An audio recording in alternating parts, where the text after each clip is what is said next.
அத்தை, கவலைப்படாதீங்க. அதான் கார்த்திக் தம்பி தீபாவை கூட்டிட்டு வரேன்னு போயிருக்காருல, கண்டிப்பா தீபாவோட தான் வருவாரு. அந்த தூங்கா பொல்லாதவனா இருக்கான். அவனாலதான் இன்னைக்கு உங்க மாமாவை நான் இழந்து நிக்கிறேன். இப்போ தீபாவுக்கும் அவனால ஏதாவது ஆபத்து வந்துருமோன்னு ரொம்ப பயமா இருக்கு மைத்திலி. அவளுக்கு மட்டும் ஏன் இப்படி எல்லாம் நடக்குதுன்னு தெரியல. சின்ன வயசுல இருந்தே பெருசா எந்த சந்தோஷத்தையும் அனுபவிக்காம வளர்ந்தவ அவ. எங்களால குடும்ப கஷ்டத்தை மட்டும்தான் அவளுக்கு தர முடிஞ்சதே தவிர சந்தோஷமான வாழ்க்கையை கொடுக்க முடியல. அவளும் அதை பெருசா வெளிக்காட்டிக்காம குடும்பத்துக்காக நிறைய தியாகங்களை செஞ்சிருக்கா. தனக்குன்னு தனிப்பட்ட ஆசை எதுவும் இல்லாம குடும்ப சந்தோஷம்தான் தான் சந்தோஷம்னு வாழ்ந்தவ.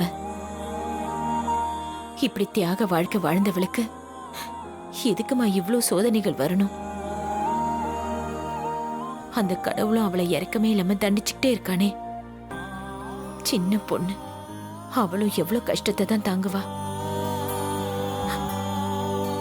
அவங்க அப்பா இவ மேல உயிரே வச்சிருந்தாரு. அவரு செத்தது கூட இவளுக்கு தெரியாது. எந்த பொண்ணுக்கும் இப்படி ஒரு நிலைமை வரக்கூடாது மைத்திலி. அத்தை, அழாதீங்க அத்தை. மாமா இறந்ததுக்கு அப்புறம் நீங்க ரொம்ப உடைஞ்சு போயிட்டீங்க. அவரு இறந்து போனது பெரிய துக்கம் தான். ஆனா இருந்தாலும் அதுல இருந்து நீங்க கொஞ்சம் கொஞ்சமா வெளியே வந்துதான் ஆகணும். நீங்க நினைக்கிற மாதிரி தீபாவுக்கு தப்பா எதுவும் நடக்காத அத்தை. தைரியமா இருங்க. அந்த ஐஸ்வர்யா அப்படி பண்ணுவா நான் கொஞ்சம் கூட நினைக்கல மைத்திலி. அவளாலதான் என் பொண்ணு இன்னைக்கு இந்த நிலைமையில இருக்கா.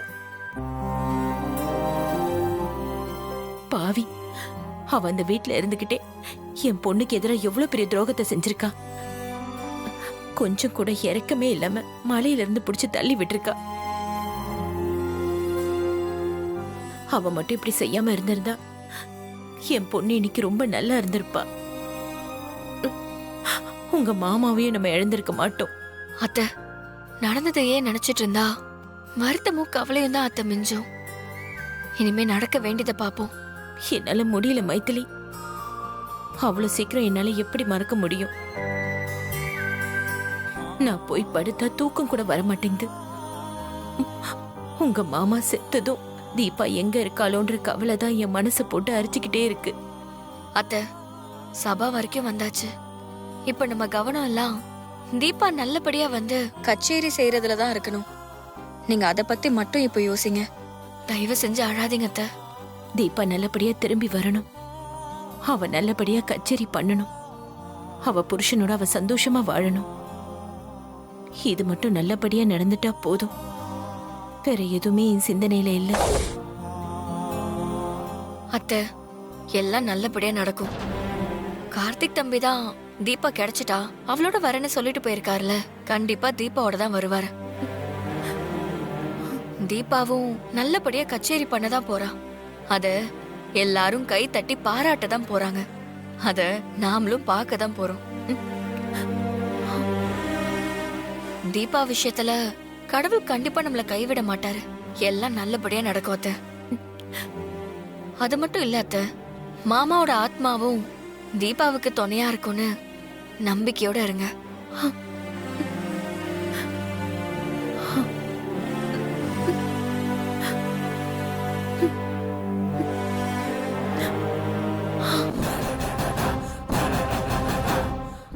வரட்டும்டி உன் மக தீபா.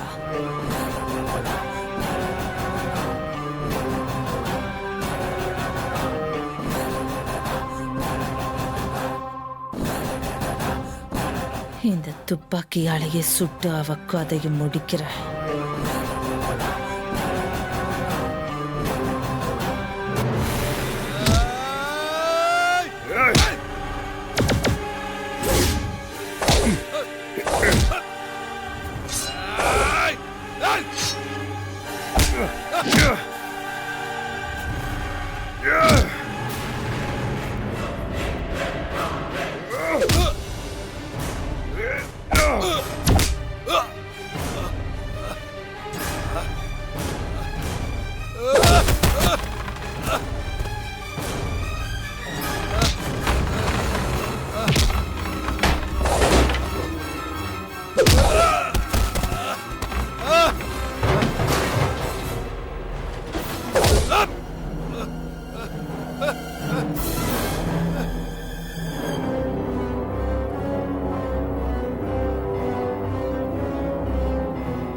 ஹலோ.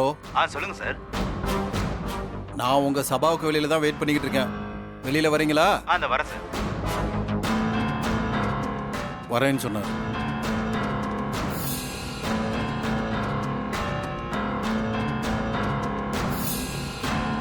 சார் வணக்கம் சார். வணக்கம். வாங்க சார், ஆஃபீஸ் ரூமில் போய் உட்காந்து பேசுவோம்.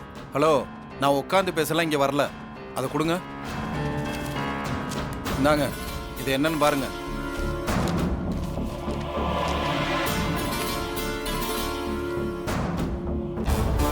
என்ன சார் இது? சபாவோட ப்ராப்பர்ட்டி டாக்ஸை நீங்கள் பல வருஷம் கட்டவே இல்லை. நாங்களும் இது சம்பந்தமா பல ரிமைண்டரை உங்களுக்கு அனுப்பியாச்சு. ஆனால் உங்கள் சைட்லேருந்து இது வரைக்கும் எந்த ரெஸ்பான்ஸும் இல்லை. அதனால தான் உங்கள் சபாவுக்கு இப்போ நாங்கள் சீல் வைக்க வந்திருக்கோம். அதுக்கான நோட்டீஸ் தான் இது. பாருங்க. என்ன சார் திடீர்னு சீல் வைக்க போறதா சொல்றீங்க? சீல் வச்சீங்கன்னா எங்க சபாவோட பேரே கெட்டு போயிடும் சார். அதுக்கு நாங்கள் என்ன பண்ண முடியும்?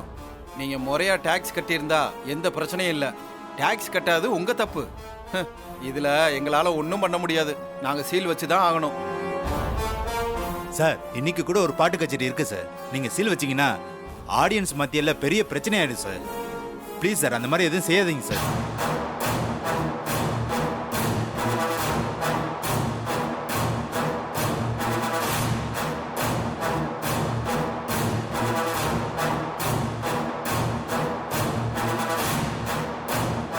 அத்தை,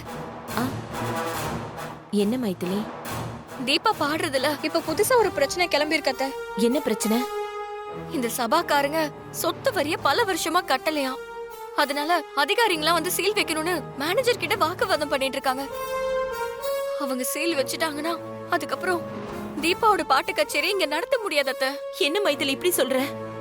தீபா இன்னும் வரக்கூட இல்ல, அதுக்குள்ள பாடுறதுக்கு பிரச்சனை வந்துருச்சா? இதை இப்ப தடுத்து நிறுத்த முடியாதா? அத்த, அது அதிகாரிங்க கையில கால விழுந்து கேட்டாலாவது ஏதாவது நடக்கலாம் அத்த. சரி வா, அவங்ககிட்ட பேசி பார்க்கலாம். வாங்க சார் ப்ளீஸ் சார், சீல் வைக்காதீங்க சார். நான் சபாவோட ஓனர் கிட்ட பேசுறேன் சார். கொஞ்சம் வெயிட் பண்ணுங்க சார். 2 நாள் டைம் கொடுங்க சார். இங்கே பாருங்க, அதெல்லாம் முடியாது. உங்களுக்கு நிறைய டைம் கொடுத்தாச்சு. நீங்கள் கட்டுறதுக்கான எந்த ஸ்டெப்பும் எடுக்கல.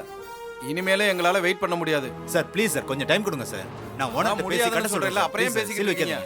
ஐயா வணக்கங்க. யார்மா நீங்க?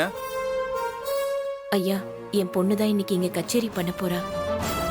அதுக்காக தான் அவ இங்க வந்துட்டு இருக்கா. இப்போ நீங்க சீல் வச்சா கச்சேரியை பார்க்க வந்தவங்க கலாட்டை பண்ண ஆரம்பிச்சிருவாங்க. அது என் பொண்ணோட வாழ்க்கையை பாதிக்கும். அதனால சீல் வைக்கிற நடவடிக்கைய கொஞ்சம் நிப்பாட்டி வைங்க. யார்மா நீங்க? உங்களுக்கு எங்களுக்கும் எந்த சம்பந்தமும் இல்ல. நான் மேனேஜர் கிட்ட பேசிக்கிட்டு இருக்கேன். பல வருஷமா இந்த பில்டிங்க்கு சொத்து வரி கட்டாம இருக்காங்க. அதனால தான் சீல் வைக்க வந்திருக்கோம். இங்க பாருங்க, இதுல எல்லாம் நீங்க குறுக்க வராதீங்க. தயவு செஞ்சு நீங்க கிளம்புங்க. ஐயா, என் பொண்ணுக்கு பாட்டுனா உசுரு. அவ வாழ்க்கையில மண்ணள்ளி போடுற மாதிரி இப்படி ஒரு காரியத்தை பண்ணிடாதீங்க ஐயா. அவ கச்சேரி பண்ண ஒரு 4 மணி நேரமாச்சும் எதுவும் செய்யாம இருங்க ஐயா. அவ கச்சேரியை கேட்கதான் நாங்க எல்லாருமே இங்க வந்திருக்கோம். அது நல்லபடியா நடக்கிறதுக்கு கொஞ்சம் உதவி பண்ணுங்கய்யா. ஆமா சார், அவ ரொம்ப நாள் கழிச்சு ஒரு கச்சேரி பண்ண போறா. அது நல்லபடியா நடக்கிறது உங்க கையில தான் சார் இருக்கு. அதெல்லாம் முடியாதுமா. நாங்க வந்த வேலையை எங்களை செய்ய விடுங்க. இந்த சபாவுக்கு நாங்க சீல் வச்சு தான் ஆகணும். ஐயா தயவு செஞ்சு எனக்காக என்னம்மா பண்றீங்க? ஐயா தயவு செஞ்சு எனக்காக இந்த உதவியை பண்ணுங்க. அவ பெத்த தாய நான் உங்ககிட்ட கெஞ்சி கேட்டுக்கிறேன். இந்த ஒரு உதவி மட்டும் செய்யுங்க. என் பொண்ணு நல்லபடியா கச்சேரி பண்றதுக்கு நீங்க தான் உதவணும். என்னம்மா இது, நீங்க இப்படி சங்கடப்படுத்துறீங்களே. சரிம்மா, உங்களுக்காக நான் இப்ப ஆக்ஷன் எடுக்காம இங்க இருந்து போறேன். இங்க பாருங்க, இன்னைக்கு ஒரு நாள் இந்த அம்மாவுக்காக விட்டுட்டு போறேன். நாளைக்கு எப்படியாவது நீங்க டாக்ஸ் கட்ட வழியா பாருங்க. இல்லைன்னா கண்டிப்பா நான் சீல் வச்சிருவேன். புரியுதா? கண்டிப்பா கட்டிடுறோம் சார். ரொம்ப நன்றிங்க ஐயா. சரிம்மா, நீங்க போய் ஆக வேண்டிய காரியத்தை பாருங்க. இது ஆபீஸ் விஷயம், அதனால தான் நான் கடுமையா நடக்க வேண்டியதாயிருச்சு. வரேம்மா, வாங்க.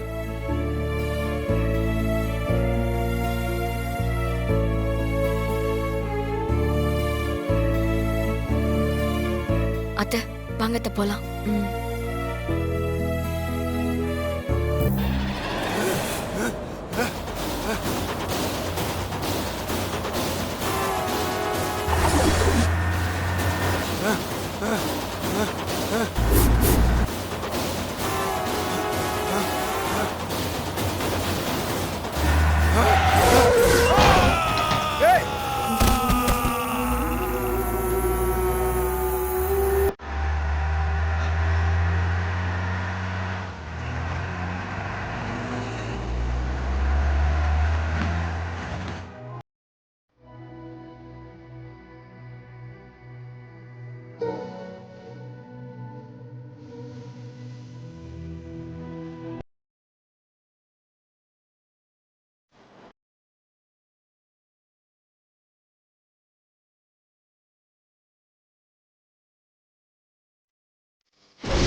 தீபா, தீபா, இங்க பாருங்க தீபா, தீபா, என்ன பாருங்க தீபா. சார், அவங்களுக்கு இன்னும் கான்ஷியஸ் வரல சார். அதனால தான் உங்களை யாருன்னு அடையாளம் தெரியாம பிரம்மா பிடிச்ச மாதிரி இருக்காங்க.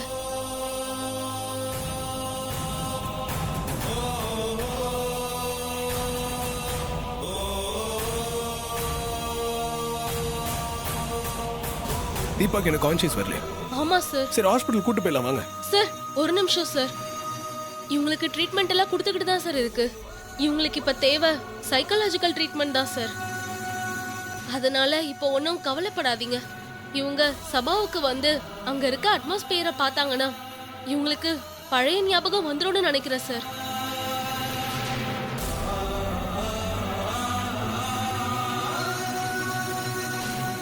அதனால இவங்கள முதல்ல சபாவுக்கு கூட்டிட்டு போங்க சார். சரி ஓகே, ஆடிட்டோரியம் கூட்டு போலாம் வாங்க. ம் சரிங்க சார். அப்படியா? ரொம்ப சந்தோஷம்டா. சீக்கிரமா வா. இந்த சந்தோஷமான விஷயத்துக்காக தான் நாங்கெல்லாம் வெயிட் பண்ணிட்டு இருக்கோம். தீபாவை பார்க்க எல்லாரும் ஆவலா இருக்கும்டா. டிலே பண்ணாம சீக்கிரம் வா. என்னடா தீபாவை பத்தி சந்தோஷமா பேசுற? அவ கிடைச்சிட்டாளா? ஆமாண்டா, தீபா கிடைச்சிட்டா. கார்த்தி தான் ஃபோன் பண்ணி இந்த விஷயத்த சொன்னா. இப்போ அவளை கூட்டிட்டு வந்துட்டு இருக்கதா சொன்னான். ரொம்ப சந்தோஷம்டா. இவ்ளோ நேரம் தீபா வருவாளா மாட்டாளான்னு பதட்டமாவே இருந்தோம். தீபா பாட போறான்னு ஊரு ஃபுல்லா போஸ்டர் அடிச்சு ஒட்டிட்டு அவ பாட வராம போனா அசிங்கமாயிருக்கும். ஆடியன்ஸும் கொதிச்சு போயிருப்பாங்க. நல்ல வேலை அப்படி ஏதோ நடக்கிறதுக்குள்ள தீபா வந்துட போறா. இனிமே எந்த பிரச்சனையும் இல்ல. ஆனந்த், இன்னொரு ஹாப்பியான நியூஸ். என்னடா? அந்த துங்கா செத்துட்டான்.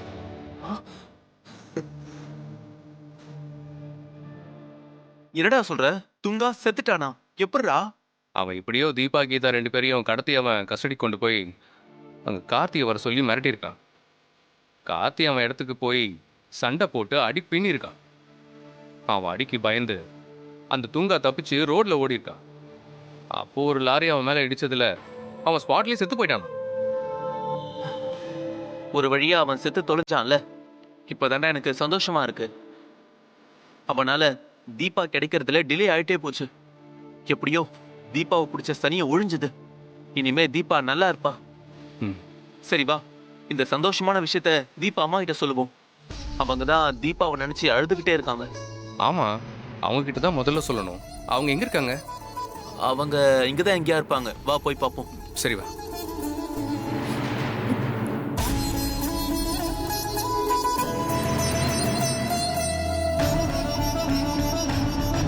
டேய், அங்க இருக்காங்க. ஆ,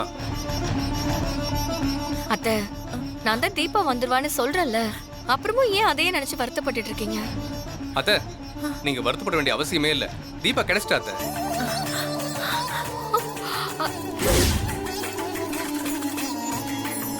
என்ன தம்பி சொல்றீங்க?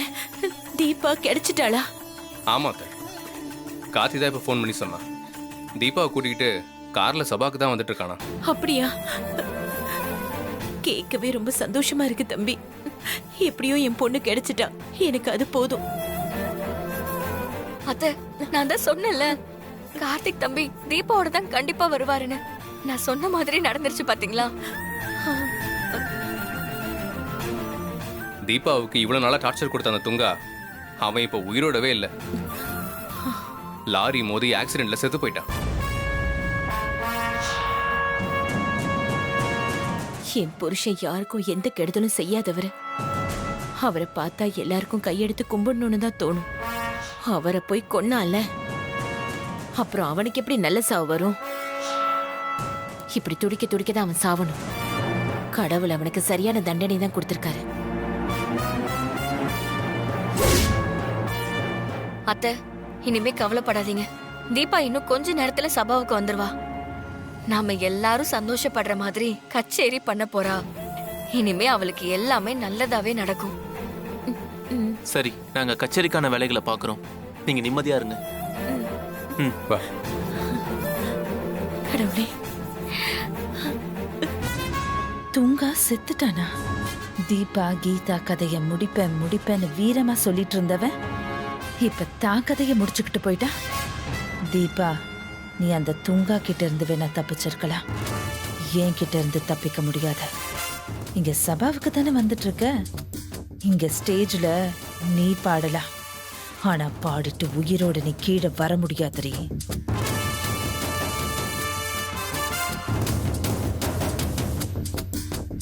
இந்த துப்பாக்கிக்கு உன்னை பலி கொடுக்காம விடமாட்டேன்டி. கோயில்ல தப்பிச்ச நீ இங்க பொணமாறது உறுதி. வாக்கன்னு நானும் உனக்காக தான் வெயிட் பண்ணிட்டு இருக்கேன்.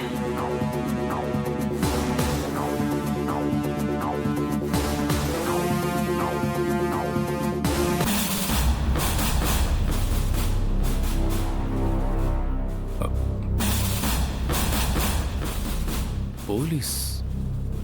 சரி வா.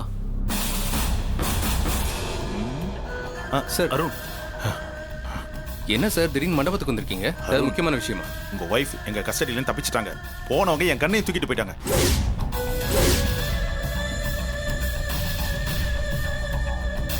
அருண், உங்க ஒய்ஃப் பத்தி ஏதாவது தகவல் தெரியுமா? சார், அந்த ராட்சசி என் ஒய்ஃப்னு சொல்லாதீங்க. எனக்கு ரொம்ப அசிங்கமா இருக்கு. எப்படி சார் அவ தப்பிச்சா? ஆனந்த், அவங்கள கோர்ட்ல ப்ரொடியூஸ் பண்றதுக்காக ஜீப்ல கூட்டிட்டு போயிட்டு இருந்தோம். அவங்க மயக்கமாயி விழுந்துட்டாங்க. அப்போ அவங்கள ஹாஸ்பிட்டல் கூட்டிட்டு போனப்ப அவங்க நர்ஸ் வேஷம் போட்டு அங்கிருந்து எஸ்கேப் ஆயிட்டாங்க.